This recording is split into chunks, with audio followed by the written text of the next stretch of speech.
Is why is there no media coverage?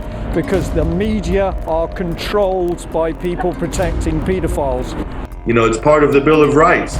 You know, the power is not granted to the federal government nor prohibited to the states by the Constitution, are reserved to the states or the people. It's as simple as that. If the people of Arizona want to take Obama off the presidential ballot because they don't believe he's qualified, then they have a right to. Because if they actually create this much money on a credit card fee, say that's £1,000, they're going to be wanting about £1,200 back. Well, that £1,200 hasn't been created.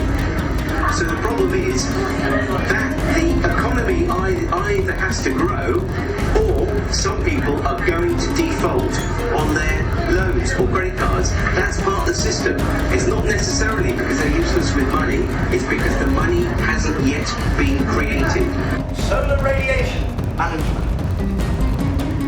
We're gods, let's manage the planet. We can manage the climate, we can change it. We don't have to tell the public. They can just die like bugs.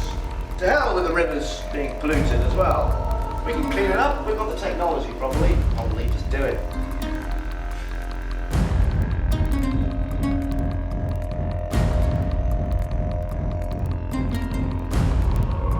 But we need to keep calm, because this bit, the violence up here, is what they want. Absolutely what the government wants. And they want it because if they can introduce this violence onto the streets, and they've got everybody at each other's throats, they've got the Christians and the Muslims fighting, and the blacks and the whites, and the Scottish and the Irish duffing up the English, and then we've got the Poles in there somewhere, and a few Russians, and a few Ethiopians, and a few Bangladeshis. If they can get that mix fighting each other, we lose. So what we are continually putting out is that if we're going to fight the real criminals, and the criminals are in government, we have to keep people calm, and we have to keep them working together. The human rights, this is a catch-all tag, human rights, and the UN is supposed to be enforcing human rights all around the world. All this is an entree to a world government, and using things like human rights and human intervention to impose much more specific social engineering goals. Oh, they kill them. The UN lines them up and kills people. Yeah. City of London. I believe the Crown is the City of London. What you're doing when you register a child is, in this country, you're handing title to the corporation trading as the City of London.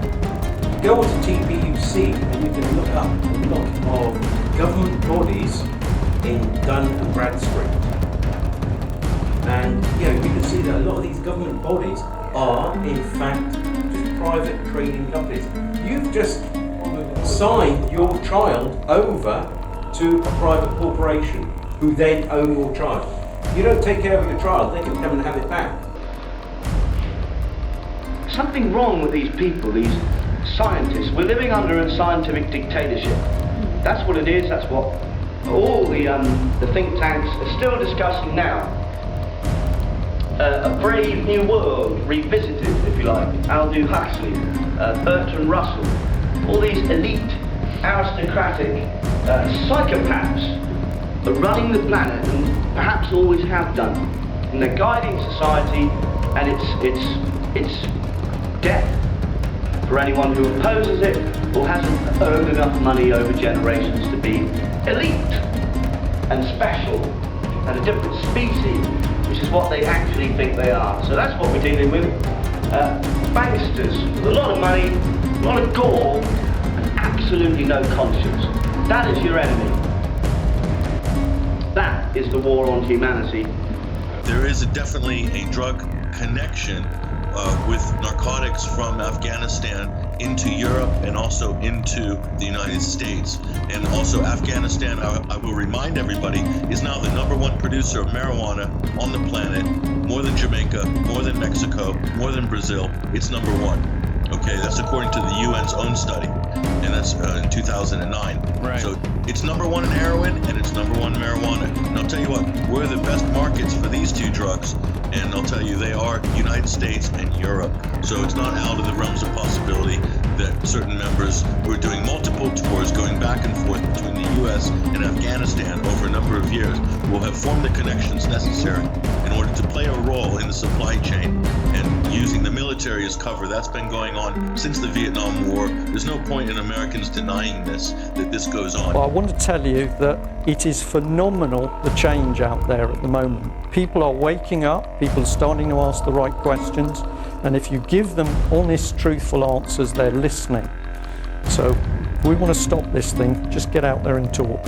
Don't mind about people thinking you're a nut. They're dead. Up here and in here. You're not a nut. Get out there and tell people the truth about you being murdered and your family being murdered and children being murdered and animals and the environment being destroyed. Get out there and tell them now.